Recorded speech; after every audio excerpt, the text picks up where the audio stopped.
Advocate নিপুণ রায়চৌধুরী বাংলাদেশের সামনের সারিতে দাঁড়িয়ে রাজনীতি করা কয়েকজন সাহসী নারীর মধ্যে একজন নিপুণ রায়।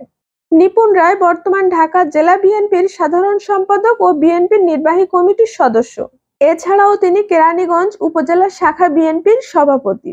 তাছাড়াও নিপুণ রায় বাংলাদেশের একজন আইনজীবী। রাজনৈতিক আবহে বেড়ে ওঠা নিপুণ রায়ের জন্ম 1980 সালের মাগুরা জেলায়। নিপুণ রায়ের বাবা সাবেক মন্ত্রী ও বিএনপির vice chairman advocate Nitai Roychowdhury ও মা ঝুমুর রায়চৌধুরী হাউসওয়াইফ ছিলেন। 5 ভাই বোনের মধ্যে নিপুণ রায় বোনদের মধ্যে ছোট। নিপুণ রায়ের বড় 2 ভাই ব্যারিস্টার ও 1 ভাই রাজনীতির সাথে যুক্ত। এছাড়াও নিপুণ রায় বিএনপির জাতীয় স্থায়ী কমিটির সদস্য বাবু গয়েশ্বর চন্দ্র রায়ের ছেলে অমিতাভ রায়ের স্ত্রী তিনি। নিপুণ রায়ের একটি কন্যা সন্তান রয়েছে। রাজনৈতিক পরিবারে জন্ম, রাজনৈতিক পরিবারে বিয়ে হওয়ার সুবাদে তিনি প্রত্যক্ষভাবে রাজনীতিতে সক্রিয় হয়ে যান।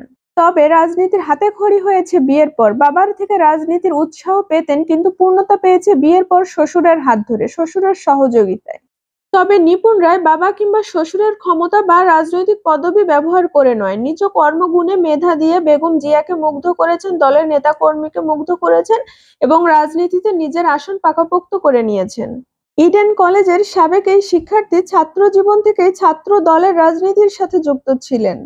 ছাত্র জীবন শেষ করেই তিনি পেশা হিসেবে বাবার মতো আইনি পেশাকেই বেছে নিয়েছেন। অ্যাডভোকেট নিপুণ রায় ছোট থেকেই বাবা নিতাই রায়কে দেখেছেন ক্ষমতায় থেকেও সৎ থাকা যায়, সাধারণ মানুষের দুঃখ বোঝা, তাদের পাশে থাকা, এটা বাবার থেকেই তিনি দেখেছেন। শ্বশুরকেও তিনি দেখেন রাজনীতি নিয়ে মহাব্যস্ত, পরোপকারী একজন মানুষ। রাজনীতির মাঠে নিপুণ পরিচিতি পান 2018 সালে। এক হাতে বাঁশের লাঠি, অন্য হাতে মোবাইল, কপালে লাল টিপ, পিছনে দাউ দাউ করে জ্বলছে আগুন, স্লোগান তুলে এগিয়ে চলেছে সামনের দিকে যেন এক যোদ্ধা। বেশ কিছু নেতা কর্মীকে নেতৃত্ব দিচ্ছেন শোডাউনের। বাহু উঁচিয়ে সালোয়ার কামিজ পরা নারী নেত্রীর এই ছবিটি বেশ আলোড়ন তুলেছিল সে সময়। তাই তো মাঠের রাজনীতিতে তার অবদান অস্বীকার করার উপায় নেই বলে মনে করেন বিএনপির নেতা কর্মীরা।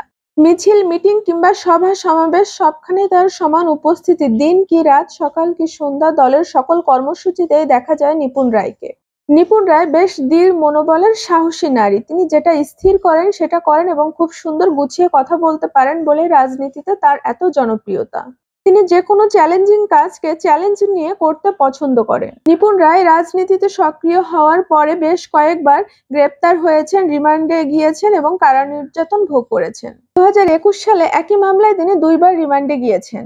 এছাড়াও রাজপথে মিছিল, মিটিংয়ে তিনি বেশ কয়েকবার আহত হয়েছেন।